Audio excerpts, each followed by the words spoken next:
네, 홍준표 대구시장이 지난 26일 날 징계를 받았습니다. 그 당시에는 아주 짤막한 반응을 내놨습니다. 더 이상 갑론을박하지 않았으면 좋겠다라고 했는데 그동안에 무슨 일이 있었는지 먼저 보고 오겠습니다. 수해로 상처 입은 국민과 당원 동지 여러분들에게 심려를 끼쳐 드린 점에 대해서 다시 한번 사과 말씀드립니다.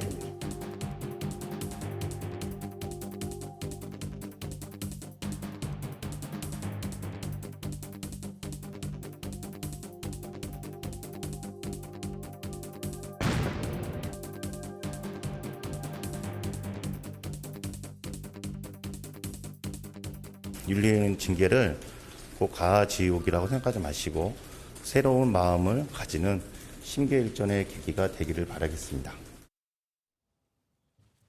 네, 어쨌든 홍준표 시장 입장에서는 사과도 하고 봉사도 하고 그랬는데 또 다음권 징계 10개월이라는 중징계가 나왔습니다. 그 이후에 홍준표 시장이 계속 말을 이어가고 있는데 이담 아나운서. 네, 맞습니다. 네. 당원권은 정지가 됐지만 발언권은 정지되지 않았다라고 온라인 소통 채널 청년의 꿈에 올리기도 했는데요.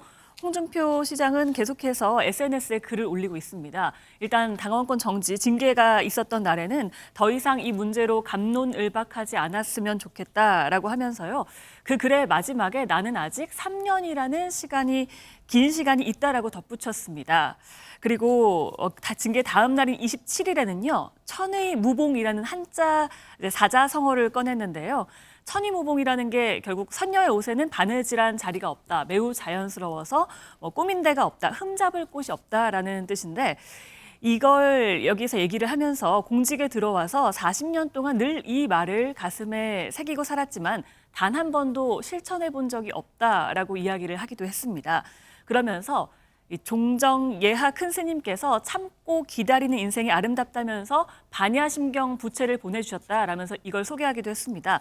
평상심을 가지라고 한 것 같았다라고 이야기하기도 했습니다. 네, 홍준표 시장의 정치권을 향한 쓴소리 점점 수위가 높아가는 것 같습니다. 박승배 변호사님. 홍준표 시장이 어제 SNS에 글을 남겼습니다. 정치판은 하이에나 떼들이 우글거리는 정글과 같다. 하이에나 떼들에게 한두 번 당한 것도 아니지만 이 또한 한때 지나가는 바람에 불과하다라면서 나를 잡범 취급한 건 유감이다라고 속내를 드러냈습니다. 이어서 모두 힘을 합쳐도 어려운 판에 낫까지 내치고도 총선이 될까라고 글을 썼는데 이후 이 글은 삭제됐습니다. 네, 그리고 홍준표 시장 징계 전후의 태도가 좀 바뀐 것 같습니다. 최진무 교수님. 아무래도 이제 본인이 징계가 끝나고 나니까 본심을 드러내는 거라고 저는 생각해요. 네네. 징계 전에는 네. 본심이 아니고 징계위원회, 윤리위원회, 중앙윤리위원회에 내가 좀 이렇게 반성하고 있으니까 징계를 세게 하지 말아주세요라는 메시지였다고 저는 보거든요. 그러니까 국민의힘 지금 윤리위원회 같은 경우에 4개의 징계를 할 수 있거든요. 4단계로. 네네. 첫째는 경고, 당원권 정지, 그다음에 탈당 권유 제명인데 네. 예전에 홍문종 전 의원이 네. 수해 과정에서 골프 치다가 그게 문제가 돼가지고 제명까지 당했어요. 어허, 그러면 네네. 사실은 내용상으로 보면 홍준표 지금 시장과 크게 다르지 않거든요. 그래서 네. 많은 분들이 제명까지 나올 수 있을 수 있다라고 하는 우려가 있었는데 본인이 이제 사과하고 처음에는 뭐 적반하장식으로 국민들은 거기에 대해서 비판하는데 본인은 아무 잘못이 없다 이런 얘기 계속 하지 않았습니까? 그렇습니다. 내가 뭘 네네. 잘못했냐? 네. 법적으로 아무 문제 없다. 아니 공무원들은 다 비상대기하고 있는데 시장이라는 분은 법에 없으니까 나는 나가서 골프 쳐도 된다. 이런 자세로 얘기를 하면서 당당했단 말이죠. 그런데 아까 잠깐 우리가 싱크에서 잠깐 봤습니다만 중앙윤리위원 중에 한 분도 그런 얘기 하잖아요. 네. 너무 그렇게 뻣뻣하게 하는 것보다는 사과하는 모습을 보이고 그러면 일정 부분 또 정상 참작이 될 수 있다라고 하는 얘기들이 조금씩 나왔어요. 그래서 갑자기 사과를 하고 저장미입니다. 사과하고 또 수해 현장에 가서 봉사하다고 이렇게 했거든요. 결국은 본인이 제명이나 아니면 탈당 권유가 나오게 되면 딱 당을 떠나야 돼요. 근데 본인 입장에서는 대선에 출마해야 되는 상황이 되기 때문에 그렇게까지 가는 것은 본인한테 상당히 피해가 되는 거죠. 그러나 당원권 정지 같은 경우는 본인이 시장을 하고 있으니까 10개월 지나고 나서 계속 시장하는 거예요. 뭐 당원권 정지돼서 당원권이 회복이 되잖아요. 그럼 대선 출마에 전혀 문제가 없는 거죠. 그런 차원이기 때문에 결국은 본인 입장은 당원권 정정 나오는 것을 기대했던 것 같고 그렇게 결과가 나오니까 이제는 징계를 2번 할 수는 없잖아요. 일사부재의 원칙에 따라 한 번 징계를 했으면 그걸로 끝이에요. 그럼 이제는 자기 얘기 하는 거죠. 그러니까 속에 있는 본심이 이제 징계가 끝나고 나니까 드러나고 있다. 이렇게 볼 수 있을 것 같습니다. 네, 최진무 교수님 이어서 예. 그러면은 그게 처음에는 제명이나 이런 그 징계보다는 좀 낮으니까 조금 엎드렸던 것 같고요. 근데 생각해 보니까 내년 그 총선과 관련해서 그 영향력을 끼칠 수 없다. 이걸 또 생각해 보니까 이거 조금 뭐 기분이 나쁘다든가 여기에 대한 또 반항으로 정치권의 쓴소리를 하는 면은 있지 않을까요? 그런 부분도 있을 수 네네. 있어요. 왜냐하면 본인은 사실은 비윤계잖아요. 네. 친윤계는 아니기 때문에 사실 TK에서 본인의 영향력을 좀 확대하려고 했을 거예요. 왜냐하면 네, 그렇죠. 본인이 대선에서 어떤 유리한 어떤 대선 후보로 뽑히기 위해서는 TK의 절대적 지지가 필요하거든요. 그러면 TK 지역에서 본인과 친한 사람들이 당선되는 걸 원했을 겁니다. 네. 그런데 사실 다운권 정지가 되면 활동하기가 어려워요. 예를 들면 지원 유세를 간다거나 아니면 네네. 가서 뭐 후보들과 함께 돌아다닌다 이게 안 되는 거거든요. 왜냐하면 본인이 당원이 아니기 때문에 네. 그거 자체를 친윤계에서 본인을 일부러 배제하려고 그런 거 아니냐 이런 또 의심을 하고 있는 거예요. 그렇죠. 그러니까 본인이 네. 대선 후보가 돼서 어쨌든 다음 대선에서 대통령이 되고 싶은 마음이 있는데 결국은 친윤계에서 본인을 밀어내기 위해서 이 정도 징계 즉 총선까지 활동을 못하도록 발을 묶어놓은 게 아니냐 이런 불만도 표시되는 것이다 이렇게 볼 수 있을 것 같습니다. 네, 그게 일맥상통하는 게 대권의 길로 가려면은 자신을 지지하는 그 국회의원들을 최대한 많이 확보해야 된다. 그렇죠. 그러려면 영향력을 행사해야 하는데 그걸 하지 못하게 대한 불만 이런 것들이 조금씩 나오는 것 같습니다. 그렇습니다. 네네. 말씀하신 대로 특히 TK 지역 같은 경우는 국민의힘 입장에서는 가장 중요한 지역 아니겠습니까? 거기서 절대적 지지를 받는 사람이 대권 후보로 갈 가능성이 높아요. 그런 상황에서 본다고 하면 홍준표 시장 입장에서는 그런 기회를 놓친 것에 대한 불만의 표출이다 이렇게 볼 수 있을 것 같습니다. 네, 유인경 평론가님 하이에나다 어쩌다 좀 거칠어지고 있는데요. 그런데 그 글을 올렸다가 홍준표 시장이 또 지워요. 네, 왜 이러는 겁니까? 홍준표 네. 시장만이 아니라 많은 정치인들이 트위터나 뭐 페이스북이나 이런 SNS를 통해서 격정 토론을 했다가 네. 반응이 자신하고 좀 다르면 금방 내리는 경우 음. 되게 많죠. 뭐 박지원 전 국정원장도 그렇고 뭐 많은 분들이 뭐 그랬는데 많은 정치인들이 착각을 하는 게 이 SNS는 일기장이 아니고요. 네. 변론서도 아닙니다.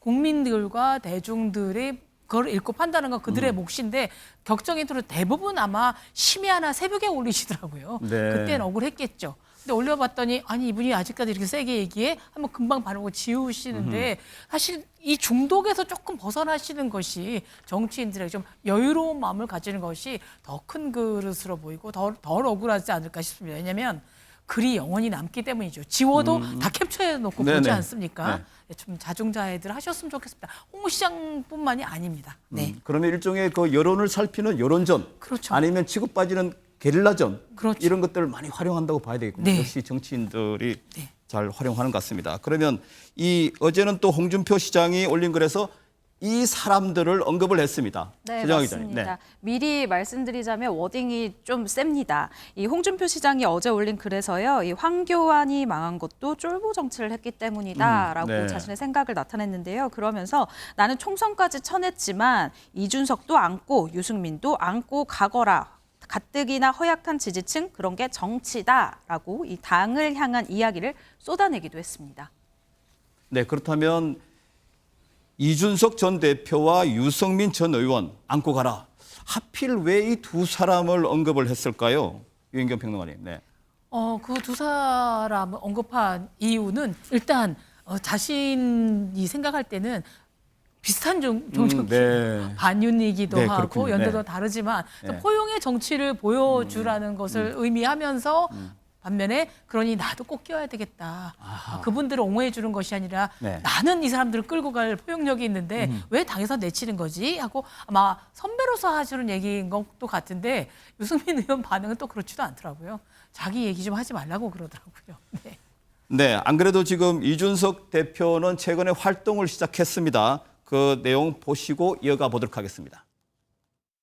아니 요새 M 방송국 나가기만 하면 100만 터지던데. 이번에 150만인가? 굳이 따로 유튜브를 해야 돼. 150만 기록했죠. 나는 그냥 정책적인 것만 한번 다뤄보는 방송을 해보고 싶다. 프로그램 이름은? 프로그램 이름. 여의도를 바꿔보자. 리빌딩 해보자. 그래서 재건축? 지금 뭐 할래, 대표? 조합장 하면 돈좀 벌더라. 바로 여러분이 조합원이 되십시오. 네, 아무래도 이준석 대표는 토론을 잘 하지 않습니까? 잘하는 일을 할 것 같은데 이담 아나운서. 근데 채널명이 재미가 있습니다. 네, 채널명이 여의도 재건축 조합입니다. 네. 그러니까 여의도로 대표되는 한국의 고질적인 정치 문화를 재건축하겠다라는 의미로 지었다고 하는데요. 지난 28일에 채널을 개설했습니다. 정책 토론에 이제 초점을 맞춘 채널이라고 하고요. 이준석 전 대표가 조합장으로 나섰고 네. 천하람 전남 순천갑 당협위원장이 현장 소장이라고 하고요.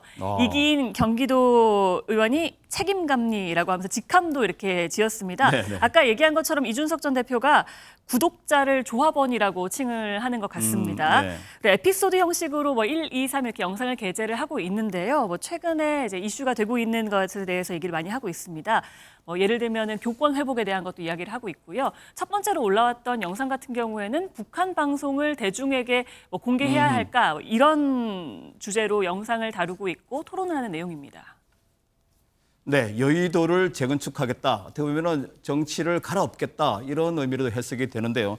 그러면 이준석 대표 이런 행보 어떤 의도가 있을까요? 당연히 김병기 교수님. 총선을 앞둔 의도죠. 의도적으로 네. 저는 이렇게 한다고 봐요. 내년 총선을 바라보고 당연하죠. 활동을 네. 시작했다. 왜냐하면 사실은 윤석열 정부에 대한 심판적 성격이 강합니다. 내년 총선은. 네. 그러면 국민의힘 내부에서 여러 가지 이제 총선이 가까워지면 가까워질수록 내부적인 분란이 일어날 가능성이 있어요. 왜 그러냐면 만약의 경우 지금 이제 여의도에서 시나리오는 검사 출신들을 많이 공천을 주다 보면 현역들이 많이 탈락하게 됩니다. 그럼 탈락한 현역들은 본인들의 그 지역구를 지키기 위해서 또다시 출마를 강행할 가능성이 있어요. 하나의 방법은 무소속으로 출마할 가능성이 있고요. 또 하나의 방법은 새로운 당을 만들 가능성이 있습니다. 즉 총선이 가까워지면서 만약에 공천에 탈락한 사람들이 모여서 새로운 정당을 만드는 신당을 창당했을 때 누구를 지도자로 세울까요, 그러면? 그래서 유승민, 이준석 이 두 분 같은 경우에는 어쨌든 중요한 보수 진영의 인지도 있는 분들이잖아요. 이분들이 중심에서 만들 가능성이 있다는 거. 두 번째는요, 지금의 선거구 제도나 선거제도를 바꾸지 않으면 또다시 위성 정당들이 엄청나게 많이 난립을 할 겁니다. 그랬을 경우에 뭐 지역구는 아니더라도 위성 정당을 만들어서 비례대표를 출마시켜서 당선시킬 가능성도 있어요. 그렇게 되면 결국 이준석, 유승민처럼 인지도 있는 사람들이 중심에서 당을 하나 만들고 그 당에서 의원들을 많이 배출해낼 수 있는 상황도 될 수 있다라는 거죠. 그러니까 결국 지금의 상황이 윤석열 대통령의 지지율이 높으면 저렇게 활동할 공간이 별로 없어요. 근데 윤석열 대통령의 지지율이나 오늘 그 리얼미터 조사에도 보니까 당도 민주당이 물론 지난주에는 민주당이 뒤지고 국민의힘이 앞서는 갤럽 여론조사도 있었지만 다른 여론조사 결과를 보면 또 반대예요. 그러니까 이런 왔다 갔다 하는 상황에서 윤석열 대통령의 지지율이 낮은 것 때문에 새로운 움직일 공간이 생긴 거라고 보여지고요. 그 공간이 생긴 것을 통해서 결국은 본인이 활동을 좀 더 적극적으로 하겠다는 의지를 유튜브 활동을 통해서 얘기하고 또 진행하는 게 아닌가 이렇게 볼 수 있을 것 같습니다. 네, 여기서 돌발 질문. 그럼 최진봉 교수님. 그러면 아까 언급을 하셨는데 국민의힘에서 같이 출마할 가능성은 없다고 봐야 될까요? 제가 볼 때는 어려워요. 제 생각입니다, 물론. 왜냐하면 공천을 받을 가능성이 있겠냐는 거죠. 잘 아시는 것처럼 대선 기간 동안 이준석 대표와 윤석열 대통령 엄청나게 부딪혔습니다. 지금도 사실은 관계가 좋지 않아요. 천하람 위원장도 마찬가지고 그런 상황에서 공천을 준다? 저는 가능성이 상당히 낮다고 생각합니다. 그렇기 때문에 공천을 받지 못한 상황이 되면 본인은 출마를 해야 되면 무소속으로 나가든 아니면 새로운 정당을 만들어야 돼요. 그런데 그 공간을 만들어내는 건 본인의 역량이거든요. 즉 보수 진영이 봤을 때 다음 총선에서 만약 국민의힘에게 희망이 없다고 생각하면 새로운 보수 진영의 신당이나 아니면 새로운 세력들을 옹립하려는 그런 세력들이 만들어질 겁니다. 그 공간이 만들어졌을 때 이준석 전 대표가 깃발을 들고 본인 중심으로 새로운 신당을 만들거나 아니면 새로운 창당을 통해서 그걸 통해서 본인이 보수의 대안이라고 하는 부분들을 확실하게 보여주는 그런 정책을 하려는 의도가 있지 않나 이렇게 보여집니다. 네, 요즘 여러 정치인들이 자기 목소리를 높이는 걸 보니까 역시 정치의 계절이 다가온 것 같습니다. 보고 계십니까? 대박 사건. 네, 안녕하십니까? 김명준입니다. 여러분과 함께하는 뉴스파이터. 다양한 소식과 뉴스를 보고 싶으시면 화면 오른쪽을 꾹 눌러 구독해 주시길 바랍니다. TV로도 유튜브로도 여러분께 한 발 더 다가가겠습니다. MBN 뉴스와 뉴스파이터를 사랑해 주셔서 고맙습니다.